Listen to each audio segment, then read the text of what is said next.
ஒரு ஊரில் ஒருத்தர் இருந்தான். ஒரு நாள் காலையில் எழுந்திரிச்சான். ஒரு 10 ரூபாய் எடுத்து சட்டை பையில் வச்சுக்கிட்டான். கடை தெருவுக்கு புறப்பட்டான். காய்கறி வாங்குறதுக்காக அவன் போகிறான். காய்கறி சந்தைக்கு போய் சேர்ந்தான். கத்திரிக்காய் 1/4 கிலோ கொடுங்கன்னா கொடுத்தாங்க.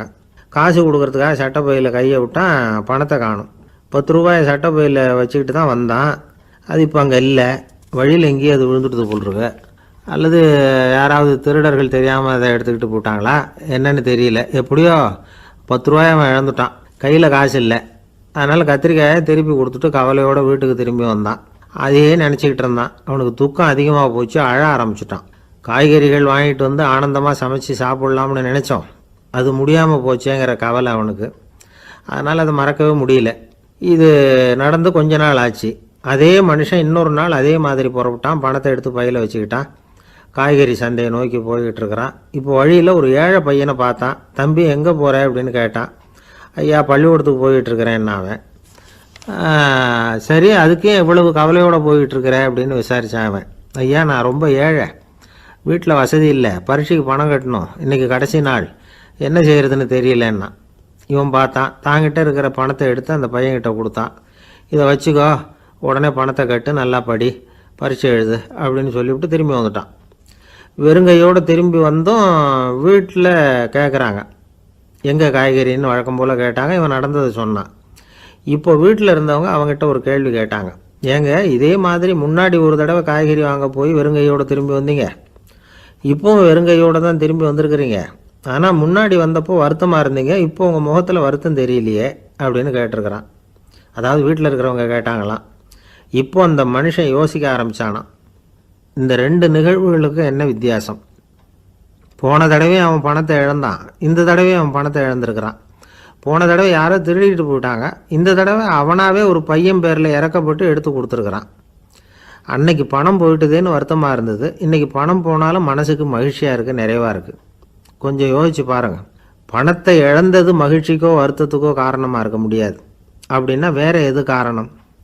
அன்றைக்கு பணத்தை இழந்துட்டேன்னு அழுதான், இன்றைக்கு பணத்தை இழந்தாலும் மகிழ்ச்சியாக இருக்கிறான். ஆகவே மகிழ்ச்சிக்கும் துக்கத்துக்கும் இழப்பு காரணம் அல்ல, இழப்பு பற்றிய நம்முடைய அறிவு தான் காரணம் அப்படிங்கிறது பெரியவர்களுடைய கருத்து. எந்த பொருளும் நமக்கு கவலையை உண்டு பண்ணுறதில்ல, அந்த பொருள் பேரில் நாம் வைக்கிற பற்று தான் கவலையை உண்டு பண்ணுது. பொருள்கள் நம்ம விட்டுட்டு போயிட்டா நாம் அழுதுகிட்டு இருக்கிறோம், நாமே அதுகளை விட்டுட்டு வந்துட்டா மகிழ்ச்சியாக இருக்கிறோம். இந்த உண்மையை புரிஞ்சுக்கிட்டு நம்முடைய வாழ்க்கையை நல்ல விதமாக அமைச்சிக்கணும். ஒரு ஆள் அழுதுகிட்டு இருந்தான். ஏன்டா அழுகுறேன்னு கேட்குறார் ஒருத்தர்.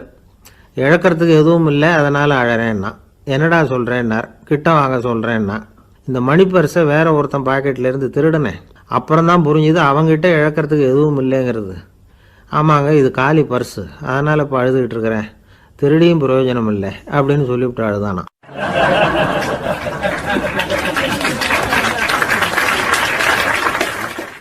ஒரு கடற்கரை ஓரம், அங்கே ஒரு சின்ன கிராமம். அந்த கிராமத்தில் ஒரு சின்ன பள்ளிக்கூடம். கடற்கரை ஓரத்தில் உள்ள ஒரு விடுதியில் ஓய்வுக்காக ஒருத்தர் தங்கியிருக்கிறார். பள்ளிக்கூடத்தில் ஏதோ விழா நடக்கிறது மாதிரி தெரிஞ்சுது. உடனே அவர் அந்த பக்கமாக வந்தார். இங்கே என்ன நடக்குதுன்னு விசாரித்தார். பள்ளி ஆண்டு விழா நடக்குதுன்னாங்க. உடனே போனார். கண்காட்சி ஒன்று வச்சுருந்தாங்க. உள்ளே போய் பார்த்தார். பள்ளிக்கூடத்தில் படிக்கிற மாணவர்களே சொந்தமாக தயார் பண்ண பொருள்களை காட்சிக்கு வச்சுருக்கிறாங்க. அந்த ஊர் மக்கள்லாம் அதை கூட்டம் கூட்டமாக போய் பார்த்துக்கிட்டு இருக்கிறாங்க. இவரும் ஆர்வமாக அதையெல்லாம் பார்த்துக்கிட்டே போகிறார். ஒரு இடத்துல ஒரு சின்ன ரயில் செஞ்சு வச்சுருந்தாங்க, மாணவர்களே தயார் பண்ணது. மின்சாரத்தால் அது ஓடுறது மாதிரி பண்ணி வச்சுருந்தாங்க. அதில் ஒரு சின்ன பொத்தான் இருக்கும், அதை அமுக்குனா ரயில் ஓடும், சுற்றி சுற்றி வரும். மாணவர்கள் எதிரில் நின்று அதுக்கு விளக்கம் கொடுத்துக்கிட்டு இருக்கிறாங்க. இவர் அதை கவனித்தார். ரயில் ஓடுறத பார்த்தார்.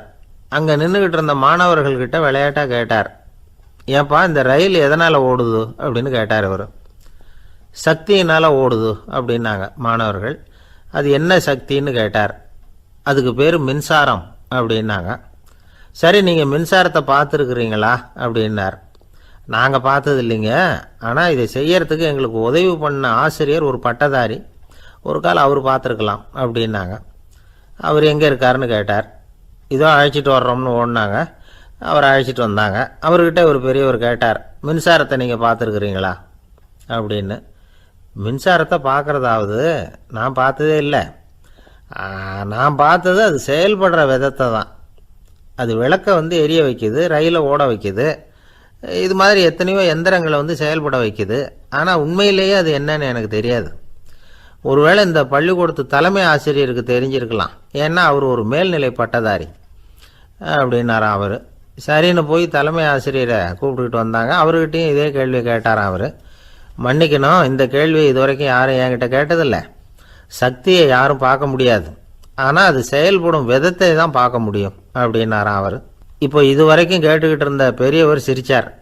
சிரிச்சுட்டு சொன்னாராம், சரி அதுக்காக ஒன்றும் கவலைப்படாதீங்க, என்னுடைய பெயர் தாமஸ் ஆல்வா எடிசன் அப்படின்னாராம். இதை கேட்டதும் அங்கே இருந்தவங்களுக்கெல்லாம் அதிர்ச்சி, ஆச்சரியம். என்னது, நீங்கள் தானா எடிசன்? நீங்கள் எவ்வளவு மின்சார கருவிகளை உண்டாக்கி இருக்கிறீங்க, நீங்களா இந்த கேள்வியை கேட்டது அப்படின்னாங்களாம். ஆமாம், நான் தான் கேட்குறேன், ஏன்னா நானே மின்சாரத்தை பார்த்தது கிடையாது அப்படின்னாராம் அவர்.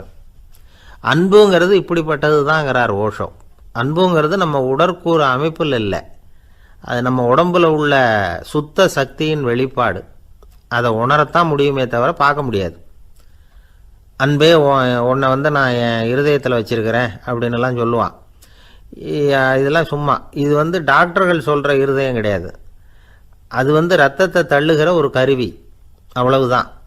ஞானிகள் சொல்லுகிற இதயம் வேற, அது கண்ணுக்கு புலப்படாத ஒரு சக்தி. என்னுடைய இதயம் ரொம்ப விசாலமானது சார் அப்படின்னார் ஒருத்தர். அப்படிங்களான்னு ரொம்ப மரியாதையா, ஆமாங்க டாக்டர் அப்படி தான் சொல்கிறார், கொஞ்சம் வீங்கி போய் பெருசாக இருக்குதான் அப்படின்னார்.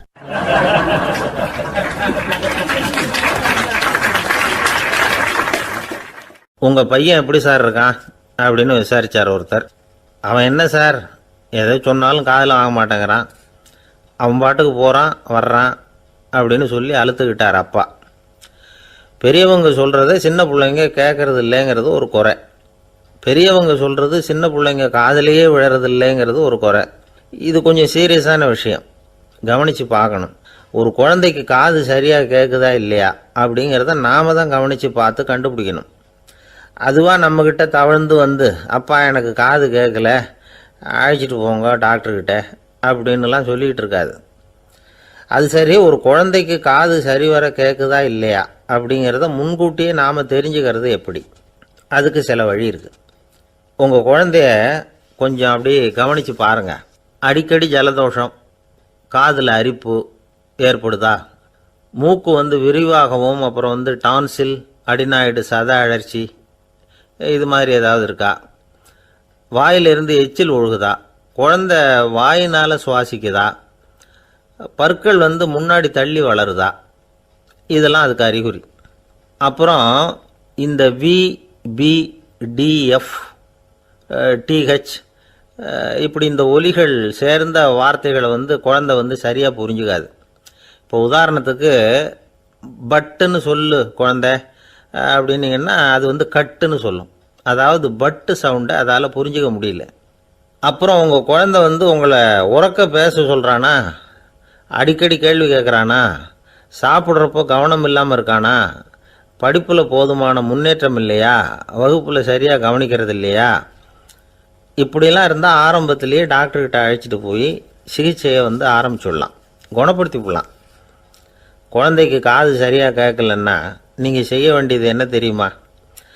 அவனுக்கு காது கேட்கலேங்கிறதுக்காக அவன் முன்னாடி சத்தம் போட்டு பேசக்கூடாது. மெதுவாக சீராக பேசணும், அவனை பார்த்து பேசணும். உங்கள் உதட்டு அசைவுகள் வந்து அவனுக்கு உதவும், அதை பார்த்தே புரிஞ்சுக்குவான். நீங்கள் வாயில் வெத்தலை பாக்கு போட்டுக்கிட்டோ புகை பிடிச்சிக்கிட்டோ பேசக்கூடாது. அப்படி பேசினா அவனால் அந்த உச்சரிப்பை சரியாக புரிஞ்சிக்க முடியாது. ஒரு வார்த்தையை சொல்கிறீங்க, அவனுக்கு புரியல அப்படின்னா அதே வார்த்தையை மறுபடியும் சொல்லணும். அவனுக்கு நீங்கள் முதல்ல சொன்ன வார்த்தை புரியலேன்னு நினச்சிக்கிட்டு மறுபடியும் திருப்பி சொல்கிறப்போ அதே அர்த்தம் வரக்கூடிய வேறு வார்த்தையை சொல்லக்கூடாது. இப்படிலாம் நடந்துக்கிட்டால் அவனுக்கு வந்து மன திடத்தை ஏற்படுத்த முடியும். இல்லைன்னா அவனுக்கு வந்து தாழ்வு மனப்பான்மை வந்துடும். குழந்தைக்கு காது கோளாறுன்னா ஆரம்பத்திலேயே டாக்டர்கிட்ட அழைச்சிட்டு போனால் போதும், குணப்படுத்தி விடலாம். அப்புறம் பார்த்துக்கலாமே அப்படின்னு அலட்சியமாக இருந்துட்டால் தான் கஷ்டம். சில பேர் கோபத்தில் சின்ன பிள்ளைங்க காதை பிடிச்சி திருகிறது உண்டு. இது ரொம்ப தப்பு. காது கையோடு வந்துட்டால் என்ன பண்ணுறது? ஒரு வேடிக்கை கதை. அது கதை தான், நிஜமாக நடந்தது இல்லை. அது மாதிரி நடக்கவும் நடக்காது. ஒரு வேடிக்கைக்காக சொல்லப்படுற கதை. அதாவது ஒரு வீட்டில் அப்பா வந்து அம்மாவை பார்த்து சொல்லிகிட்டு இருக்கார், இதை பாரு, நாளைக்கு காலையில் என்னை சீக்கிரம் எழுப்பி விட்ரு, நான் செங்கல்பட்டு வரைக்கும் போயிட்டு வர வேண்டியிருக்கு அப்படின்னாராம். இதை அவங்க பையன் காதில் வாங்கிட்டு இருக்கான். அப்பாவுக்கு சிரமம் வேண்டாமே அப்படின்னு நினச்சி அவனே காலையில் யாருக்கும் தெரியாமல் எழுந்திரிச்சு புறப்பட்டு செங்கல்பட்டுக்கு போட்டான். சாயந்தரமாக திரும்பி வந்தான். அப்பா பையனை காணாமல் அலமோதிக்கிட்டு இருக்கிறார். சாயந்தரமாக பையனை பார்த்ததும் எங்கடா போயிட்டு வந்தேன்னு கேட்டார் கோவமாக. செங்கல்பட்டுக்கு போயிட்டு வந்தேப்பா, நீ வீணா அலைய வேண்டாமேன்னு அப்படின்னா. எதுக்கடா போனேன்னு அதட்டினார். அதான்ப்பா, நீ நேற்று வந்து அம்மாக்கிட்ட சொல்லிக்கிட்டு இருந்த, அதை காதில் வாங்கினேன், உனக்காக நான் போயிட்டு வந்தேன் அப்படின்னா.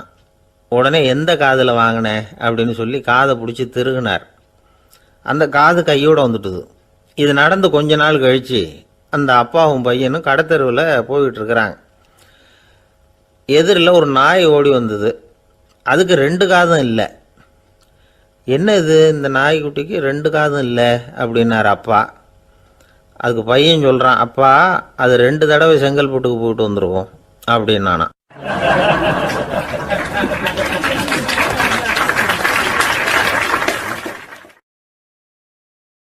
இந்த உலகத்தில் உண்மையாகவே வேதாந்தம் பேசுகிறவங்களும் உண்டு. உள்ளுக்குள்ளே வேறு மாதிரி இருந்துக்கிட்டு வெளியில் வேதாந்தம் பேசுகிறவங்களும் உண்டு. ஒரு ஆள் இருந்தார். அவர் ஒரு கடை வச்சு வியாபாரம் பண்ணிக்கிட்டு இருந்தார். மகா கஞ்சன், யாருக்கும் எந்த உதவியும் செய்ய மாட்டார். எச்சில் கையென்ன ஈர கையை கூட உதற மாட்டார். அப்படிப்பட்ட மனுஷன். அந்த ஊருக்கு ஒரு முனிவர் வந்துக்கிட்டு இருந்தார். வருஷத்துக்கு ஒரு தடவை வருவார். ஒரு நாள் 2 நாள் இருப்பார், அப்புறம் போயிடுவார். அந்த முனிவர் வர்றப்போலாம் இந்த ஆள் எழுந்திரிச்சு ஓடி போய் அவரை வரவேற்பான். ரொம்ப பெரிய வேதாந்தி மாதிரி அவர்கிட்ட பேசிக்கிட்டு இருப்பான். காயமே இது பொய், வெறும் காற்றடைத்த பையும்மா, தர்மம் தலைகாக்கும்மா. பணம் என்ன சார் பணம், இன்னைக்கு ஒருத்தன் கையில் இருக்கும், நாளைக்கு ஒருத்தன் கையில் இருக்கும், எல்லாம் மாயம்.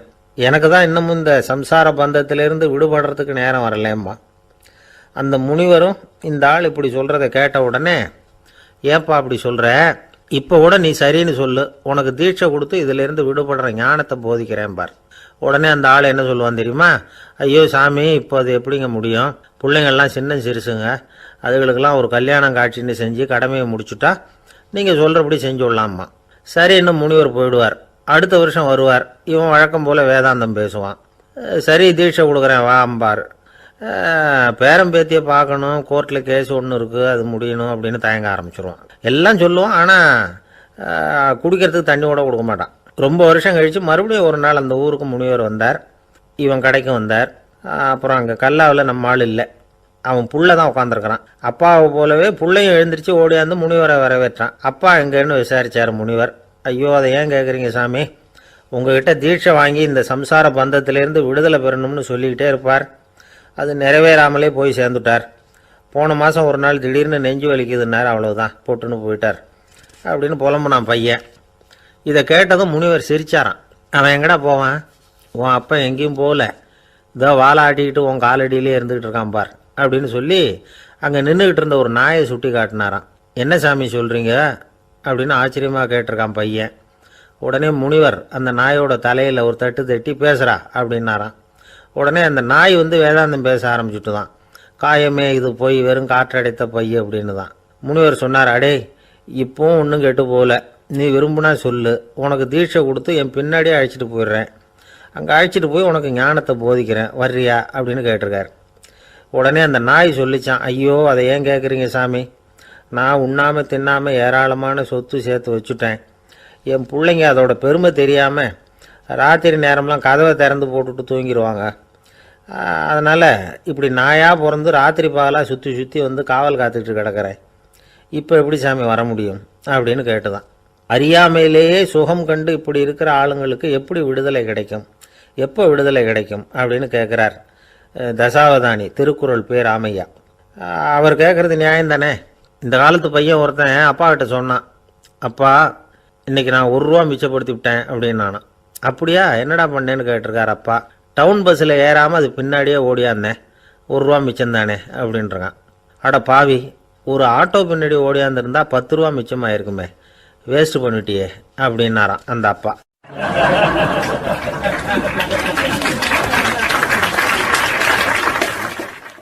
பிரிட்டிஷ் ஆட்சி நடந்துக்கிட்டு இருந்த காலம் 1920களின் கடைசி.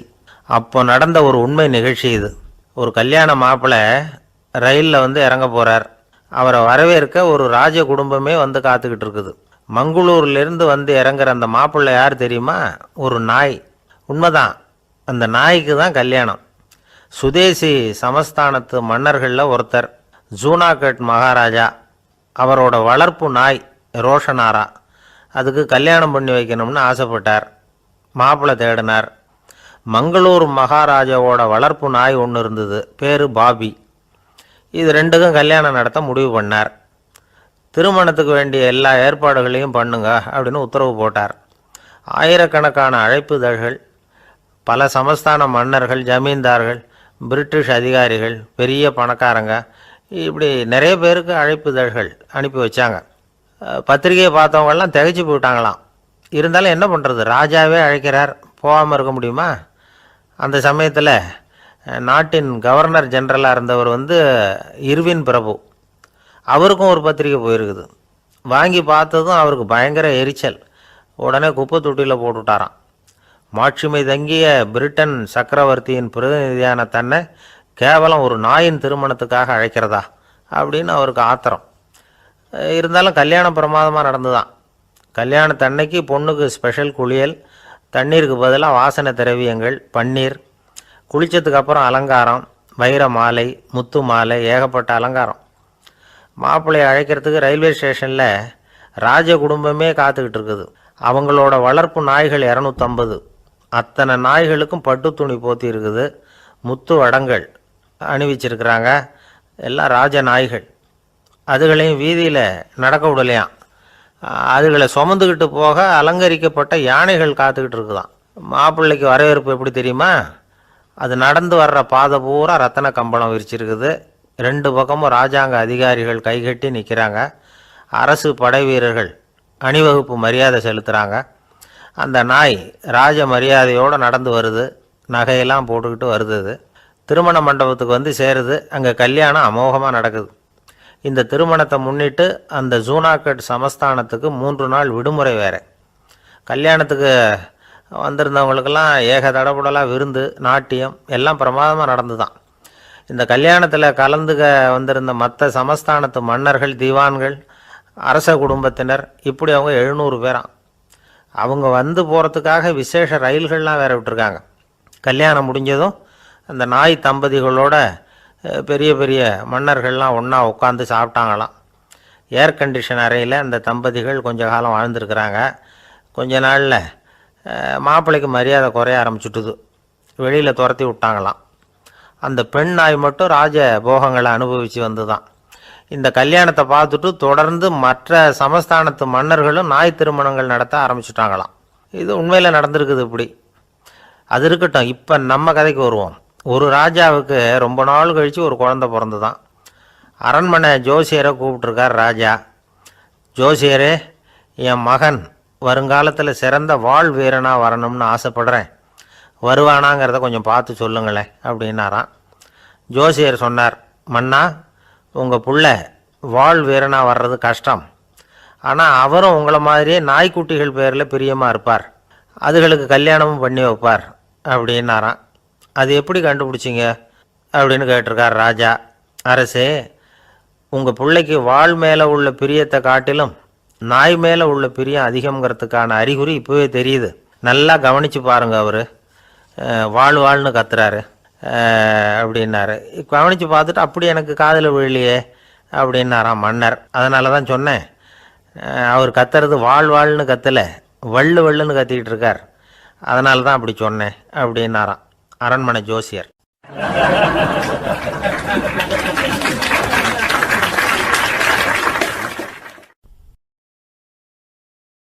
திருநெல்வேலி மாவட்டத்தில் கோவில்பட்டிக்கு பக்கத்தில் உள்ள ஊர் கடம்பூர். காமராசர் முதலமைச்சராக இருந்த காலம். கடம்பூரில் ஒரு பள்ளி சீரமைப்பு மாநாடு நடக்குது. அந்த பக்கத்தில் உள்ள பள்ளிக்கூடம்லாம் அதில் கலந்துக்குது.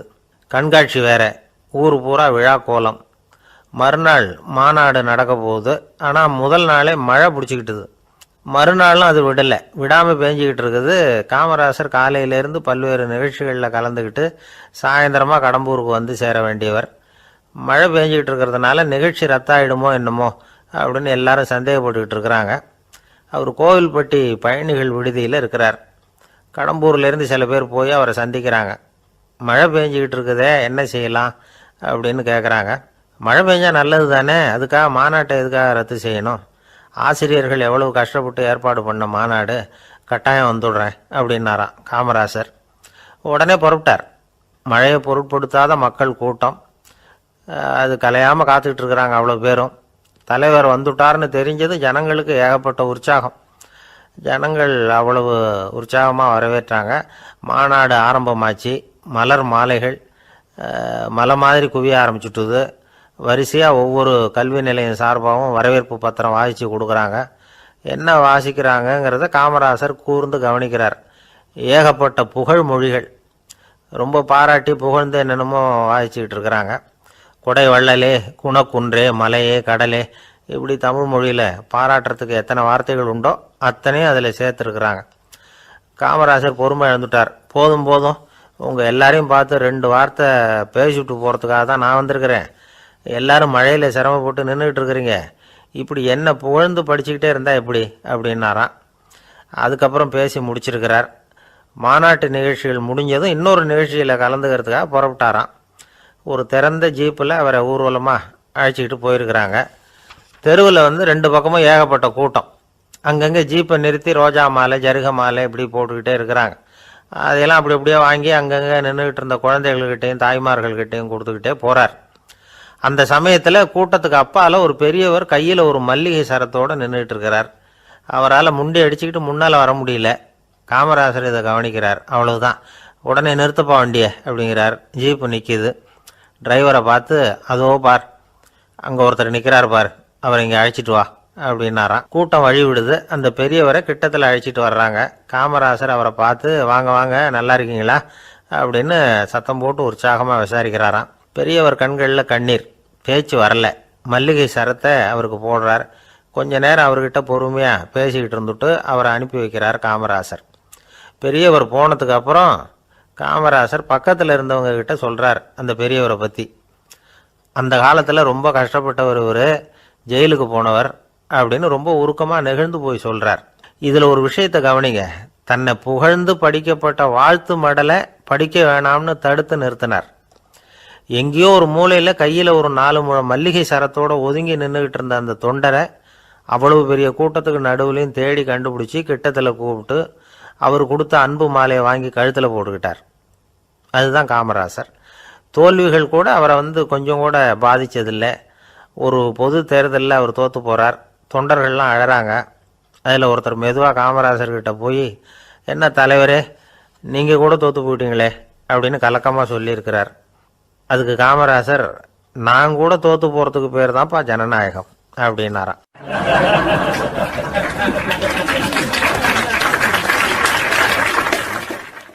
ஆஃபீஸில் வேலை பார்க்குற ஒருத்தர் வந்தார்.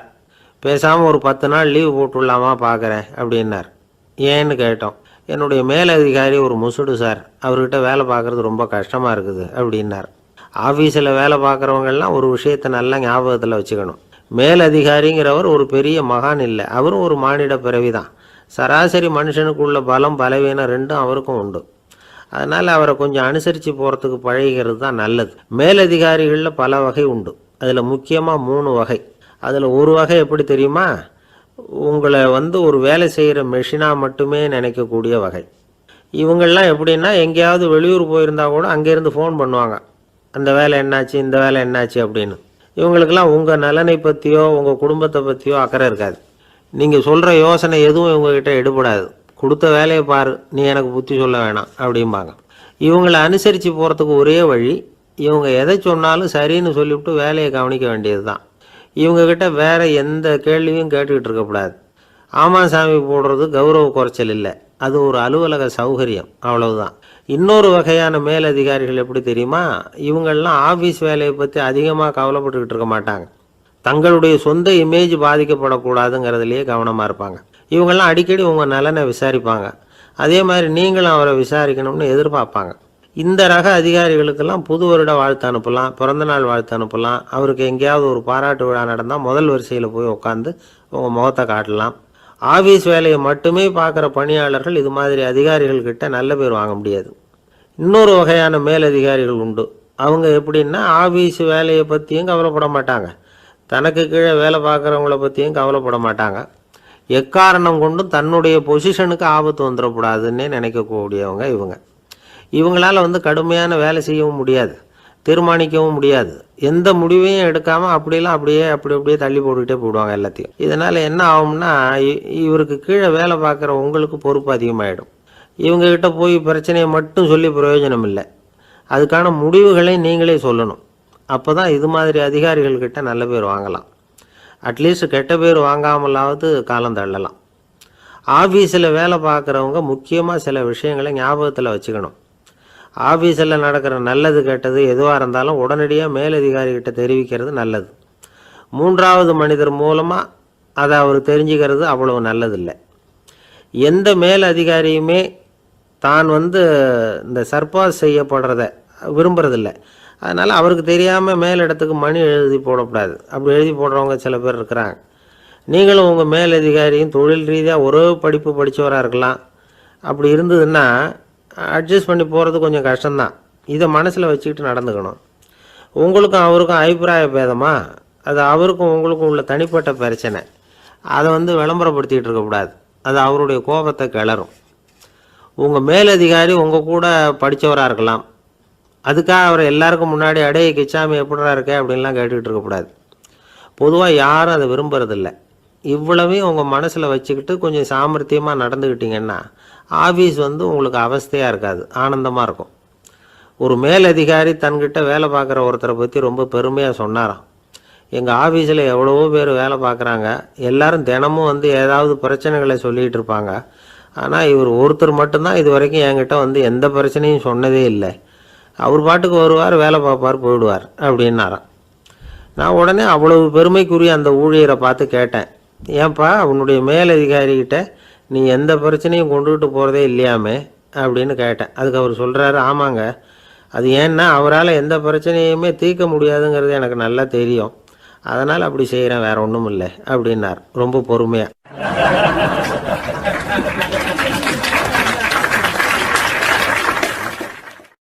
ஒரு பெரிய காடு, அந்த காட்டுக்கு மத்தியில் ஒரு ஆசிரமம்.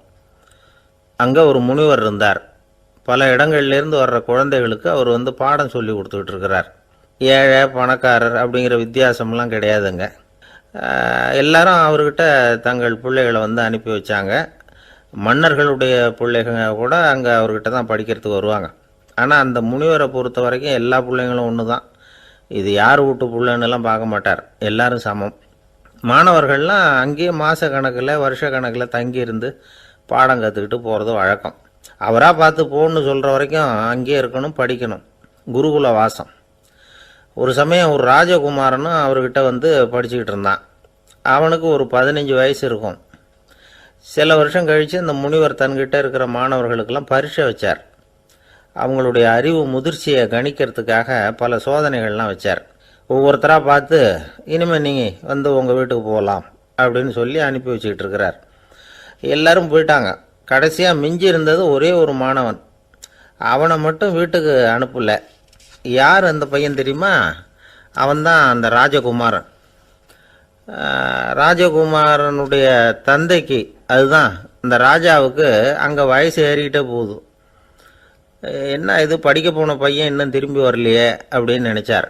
வந்துட்டா சீக்கிரமாக அவனுக்கு பட்டம் கட்டிவிட்டு நாம் விலகிக்கலாமே அப்படின்னு நினச்சார். கல்யாணம் வேறு பண்ணி பார்க்கணும் பையனுக்கு. ஆனால் பையன் வர்ற வழியை காணும். ராஜா பார்த்தார், சரி நேர்லேயே போய் என்னன்னு தெரிஞ்சுட்டு வந்துடுவோம் அப்படின்னு காட்டுக்கு புறப்பட்டார்.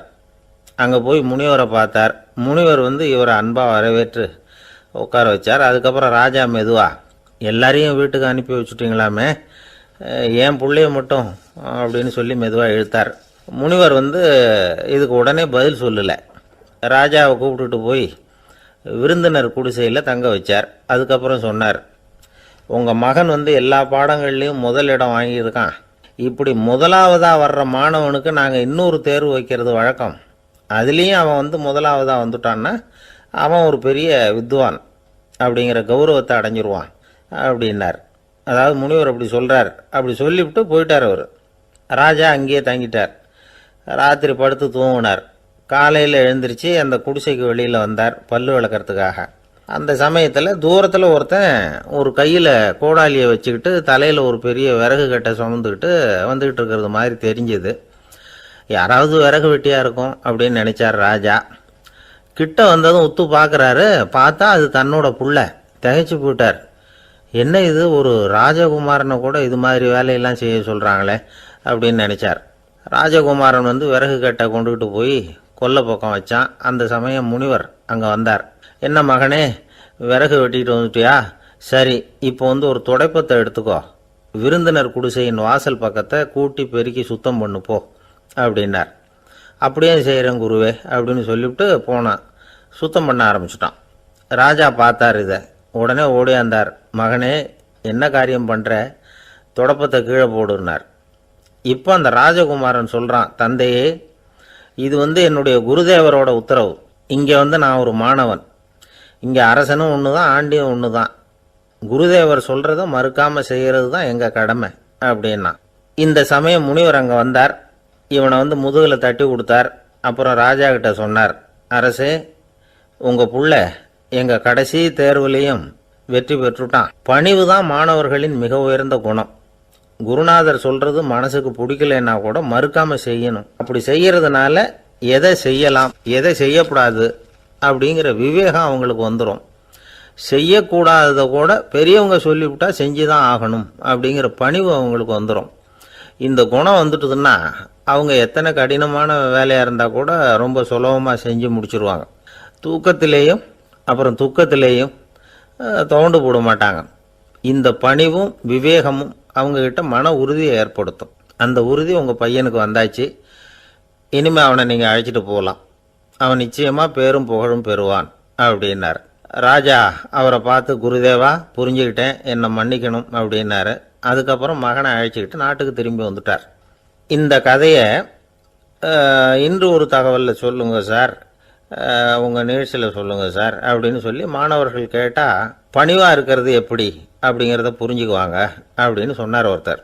சரி சொல்லுவோம், அதுக்கு முன்னாடி நேர்லேயே ஒரு பையன்கிட்ட சொல்லி பார்க்கலாமே அப்படின்னு தோணுச்சு. உடனே ஒரு பையனை கூப்பிட்டோம். ஏன்பா, உங்கள் வாத்தியார் உனக்கு இது மாதிரி ஒரு பரீட்சை வச்சா என்ன பண்ணுவேன் அப்படின்னு கேட்டோம். நானும் அப்படி தான் சார் நடந்துக்குவேன். விறகு வெட்டுவேன், துடப்பத்தினால கூட்டி சுத்தம் பண்ணுவேன், உடனே செஞ்சு முடிச்சிருவேன் சார் அப்படின்னா. பலே பரவாயில்லையே அப்படின்னோம். ஆமாம் சார், அப்படி செஞ்சால் தானே வீட்டுக்கு அனுப்புவார், இல்லைன்னா இன்னொரு வருஷம் இங்கேயே இருந்து படின்னு சொல்லி விடுவார், அதனால் அப்படி செய்வேன் அப்படிங்கிறான் அந்த பையன்.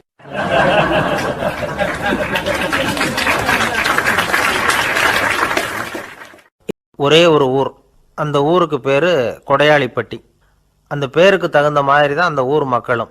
யார் வந்து என்ன கேட்டாலும் இல்லைன்னு சொல்லாமல் கொடுப்பாங்க. கொடையாளிகள் நிறைந்த ஊர். இனாமா மட்டும் இல்லை, கடனாகவும் பணம் கொடுப்பாங்க.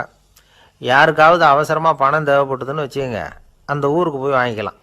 பத்திரம் தேவையில்லை, சாட்சி தேவையில்லை, ஜாமீன் தேவையில்லை, எந்த உத்தரவாதமும் கேட்காம பணம் கொடுத்துருவாங்க. நம்மால் ஒருத்தனுக்கு பணம் தேவைப்பட்டது. சொந்த பந்தமெல்லாம் கேட்டு பார்த்தா யாரும் கொடுக்குற வழியாக தெரியல. எல்லாரும் அவங்கவுங்க சௌரியத்தை பார்க்குறவங்க, அடுத்தவங்க சௌரியத்தை பற்றி கவலைப்படாதவங்க. இவன் எல்லாரையும் கேட்டு பார்த்துட்டு சோர்ந்து போய் உக்காந்துட்டான். அந்த நேரம் தான் கொடையாளிப்பட்டியை பற்றி கேள்விப்பட்டான். அப்படி ஒரு ஊர் இருக்கிறது தெரிஞ்சதும் அந்த ஊருக்கு வழி கேட்டுக்கிட்டு ஒரு நாள் புறப்பட்டு போனான். வயல்காட்டு வழியாக போக வேண்டியிருந்தது. மெதுவாக நடந்து ஊர் எல்லைக்கு வந்துட்டான். 2 பக்கமும் விவசாய வேலைகள் மும்முரமாக நடந்துக்கிட்டு இருக்குது. ஏர் உழுதுகிட்டு இருக்கிறாங்க. அப்போ அங்கே ஒரு ஆளை பாம்பு கடிச்சுட்டுது. பக்கத்தில் வேலை செஞ்சுக்கிட்டு இருந்தவங்க ஓடி வந்தாங்க. அவசரமாக செய்ய வேண்டிய முதல் உதவியெல்லாம் செஞ்சு பார்த்தாங்க. பலன் இல்லை. அந்த ஆள் செத்து போட்டான். அவன் செத்து விட்டான்னு தெரிஞ்சதும் அவனை தூக்கி வரப்பு மேலே போட்டுட்டு எல்லாரும் அவங்கவுங்க வேலையை கவனிக்க ஆரம்பிச்சிட்டாங்க. அங்கே ஒரு ஆள் இவனை பார்த்து சொன்னான், ஐயா, நீங்கள் போகிற வழியில் இவன் சொந்தக்காரன் இவனுக்கு சோறு கொண்டுகிட்டு வருவான், இவன் இங்கே செத்துட்டான்னு அவங்ககிட்ட சொல்லிவிடுங்க அப்படின்னா. இவனுக்கு ரொம்ப ஆச்சரியம். என்னடா இது, பாம்பு கடிச்சுட்டுதுன்னதும் பதறி அடிச்சுக்கிட்டு ஓடி வந்தாங்க. செத்துட்டான்னது பேசாமல் தூக்கி போட்டுட்டு போயிட்டாங்க அப்படின்னு நினச்சிக்கிட்டே நடந்து போகிறான். எதிரில் சோறு கொண்டுக்கிட்டு ஒரு ஆள் வந்தான். இவன் விவரத்தை சொன்னான். அங்கே அவங்க சொந்தக்காரன் பாம்பு கடிச்சு செத்து போட்டான் அப்படின்னா. அவன் கொஞ்ச நேரம் அமைதியாக நின்னான். அதுக்கப்புறமா அங்கேயே வரப்பில் உட்காந்து கொண்டுகிட்டு வந்த சோத்தை தானே சாப்பிட்டு முடித்தான். பேசாமல் எழுந்திரிச்சு திரும்பி போயிட்டான். கொஞ்சம் கூட பதறல, அழலை. இப்படியும் ஒரு ஊரா அப்படின்னு நினச்சி ஆச்சரியப்பட்டுக்கிட்டே இவன் ஊருக்குள்ளே போனான். ஒரு பெரிய மனுஷனை பார்த்து பணம் கேட்டான். அவரும் இவனோட பேரையும் ஊரையும் மட்டும் விசாரிச்சுக்கிட்டு தேவையான பணத்தை கொடுத்துட்டார். பணத்தை வாங்கிட்ட பிறகு தன்னுடைய மனசை அரிச்சிக்கிட்டு இருந்த அந்த விஷயத்தை பற்றி கேட்டான். ஐயா, வழியில் ஒருத்தன் செத்துட்டான், அவனை அப்படியே தூக்கி வரப்பில் போட்டுட்டு எல்லாரும் வயல்வெளி வேலைகளை பார்த்துக்கிட்டு இருக்கிறாங்களே அப்படின்னா.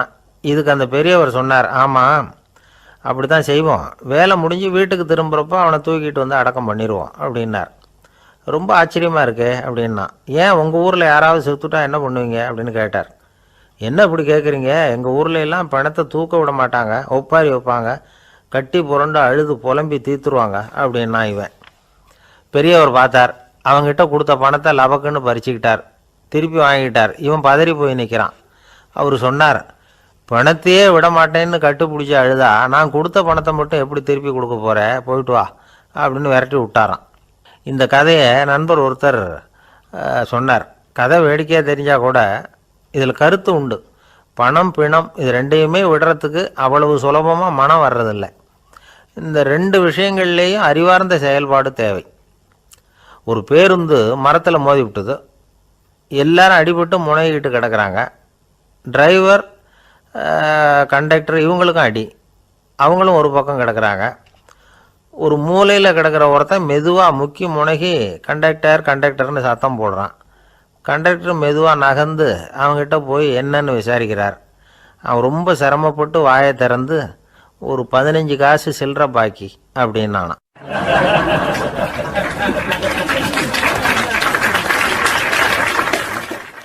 இப்பெல்லாம் நம்ம ஊரில் மாமியார் மருமகள் ஒருத்தர் நல்லா புரிஞ்சுக்கிட்டு நல்ல விதமாக தான் இருக்கிறாங்க பல இடத்துல. அதனால் நான் இப்போ சொல்ல போகிற கதையை கேட்டுவிட்டு இந்த காலத்தில் அவ்வளவு மோசமாக யார் சார் நடந்துக்கிறாங்க அப்படின்னு கேட்டு யாரும் சண்டைக்கு வரக்கூடாது. இன்னொரு உண்மையையும் சொல்லிவிடுறேன். அதாவது இந்த கதையை நமக்கு எழுதி அனுப்பி இருக்கிறதே கொஞ்ச நாளில் மருமகளாகவும் அதுக்கப்புறம் கொஞ்ச காலத்தில் மாமியாராகவும் ஆக போகிற ஒரு நேயர் தான். சரி, இந்த கதைக்கு வருவோம். அதாவது ஒரு சின்ன குடும்பம். அந்த வீட்டில் மாமியார் ஆட்சி. அவங்க வச்சது தான் சட்டம். பிள்ளையாண்டான் எப்படின்னா அம்மா சொல்கிறதையும் கேட்டுக்குவான், மனைவி சொல்கிறதையும் கேட்டுக்குவான். நமக்கு என்னத்துக்கு வம்புங்கிற டைப்பு. மருமகள் பேரில் குறை கண்டுபிடிக்கிறதுலையே அந்த மாமியாருக்கு ஒரு சுவாரஸ்யம். சின்ன சின்ன விஷயத்துலையெல்லாம் குத்தம் கண்டுபிடிச்சிக்கிட்டே இருக்கிறாங்க. பொதுவாக எல்லாரும் எப்படின்னா ஏதாவது ஒரு காரணத்துக்காக சண்டை போட்டுக்கிட்டு இருப்பாங்க. அந்த அம்மா எப்படின்னா ஏதாவது ஒரு சண்டையை போடுறதுக்காக காரணத்தை தேடிக்கிட்டு இருப்பாங்க. அப்படி ஒரு மனசு. அந்த மருமக பொண்ணு பாவம் பயந்து பயந்து ஒவ்வொரு காரியமும் செஞ்சுக்கிட்டு வந்தது. இப்படியே பல வருஷம் ஓடி போட்டுது. அந்த மாமியாருக்கும் ரொம்ப வயசாகிட்டுது. இருந்தாலும் அந்த பழைய சுபாவம் மட்டும் மாறவே இல்லை. திடீர்னு ஒரு நாள் பக்கவாதம் வந்து அந்த அம்மாவுக்கு ஒரு பக்கம் கை கால் இழுத்துக்கிட்டுது. வாய் சுத்தமாக பேச முடியாமல் போயிட்டுது. சத்தம் மட்டும் வரும். ஒரு பக்கத்து கை காலை அசைக்க முடியும். பேசுகிறதெல்லாம் கையால் தான், அதாவது கை சைகையால். இப்படிப்பட்ட நிலைமையில் கூட அந்த பொண்ணு தண்ணியோ பாலோ இவங்க எதிரில் கொண்டாந்து வச்சா அதை வேணும்னே தட்டி விட்டுட்டு ஒம்பு வளர்க்குறது. அதுக்கப்புறம் அந்த பொண்ணு தரையை சுத்தப்படுத்தும்ல, அதை பார்த்து ரசிக்கிறது. இருந்தாலும் அந்த பொண்ணு இதையெல்லாம் பெருசுப்படுத்தாமல் ரொம்ப பொறுமையாக தான் இருந்தது. ஒரு நாள் வீட்டில் வச்சுருந்த பாலை பூனை குடிச்சிட்டு போயிட்டுது. வயசான காலத்தில் இந்த அம்மா பால் இல்லாமல் கஷ்டப்படுவாங்களே அப்படின்னு நினச்சி பக்கத்து வீட்டில் போய் கொஞ்சம் பால் வாங்கிட்டு காய்ச்சி மாமியார் முன்னாடி கொண்டாந்து வச்சுது அந்த பொண்ணு. வழக்கம் போல் அந்த அம்மா பாலை தட்டி விட்டுட்டாங்க. இது அந்த மருமக பொண்ணு கவனிச்சுட்டுது. இவ்வளவு நாள் பொறுமையாக இருந்த அந்த மருமகளுக்கு இன்னைக்கு இதை பார்த்து தான் அசாத்திய கோபம் வந்துட்டுது. கதவுக்கு பக்கத்தில் சாத்தி வச்சுருந்த உலக்கையை எடுத்து மாமியார் தலையில் போட அது குறி தவறி கழுத்தில் பட அந்த அம்மா கழுத்தை பிடிச்சிக்கிட்டு ஊன்னு கத்த இந்த பொண்ணு ஒன்றும் அலட்டிக்காமல் உலக்கையை எடுத்து மறுபடியும் கதவு பக்கம் சாத்தி வச்சுட்டு அது பாட்டுக்கு நடந்து போயிட்டுது. இருந்தாலும் மனசுக்குள்ளே லேசாக ஒரு பயம். கணவன் வீட்டுக்கு வந்ததும் என்ன விஷயம்னு கேட்டால் எப்படி சமாளிக்கிறது. அன்னைக்குன்னு பார்த்து ரொம்ப நேரம் கழித்து வீடு வந்து சேர்ந்தான் கணவன். உடனே அந்த அம்மா புகார் பண்ண ஆரம்பிச்சுட்டுது. பேச்சு தான் வராத, அதனால் ஒரு பக்கத்து கையால் சைகை காட்டுது. கதவுக்கு பக்கத்தில் இருந்த உலக்க பக்கமாக கையை நீட்டி காட்டி, அப்படியே அந்த கையை தன் கழுத்துக்கு பின்பக்கமாக சுற்றி காட்டி, நாக்கை வெளியில் நீட்டி நடந்த விஷயத்தை புரிய வைக்கிறதுக்கு முயற்சி பண்ணுது. இவனுக்கு ஒன்றும் புரியல. என்ன சொல்கிறாங்க அம்மா அப்படின்னு மனைவிகிட்ட கேட்குறான். அதுக்கு அந்த பொண்ணு ரொம்ப புத்திசாலித்தனமா, என்னங்க உங்கள் அம்மா சொல்கிறது உங்களுக்கு இன்னும் புரியலையா? அவங்க உங்களை பார்த்து என்ன சொல்கிறாங்கன்னா, ஏண்டா உலக்க மாதிரி நிற்கிற, சாக போகிற எனக்கு சங்கிலி எதுக்கு, என் கழுத்தில் கிடக்கிற இந்த சங்கிலியை கழட்டி என் மருமக கழுத்தில் போடுறா அப்படின்னு சொல்கிறாங்க அப்படின்னு தான். ஓ அப்படியா விஷயம்னு சொல்லி அம்மா கழுத்தில் இருந்த சங்கிலியை எடுத்து மனைவி கழுத்தில் போட்டுட்டு, அம்மா உன் விருப்பப்படியே போட்டாச்சு, இனிமேலாவது நிம்மதியாக படுத்து தூங்கு அப்படின்னு சொல்லிவிட்டு உள்ளே போயிட்டான். பார்த்தீங்களா கதையை? அதனால தான் மாமியார்கள் சைகை காட்டுறதுன்னா கூட இனிமேல் ஜாக்கிரதையாக இருக்கணும்.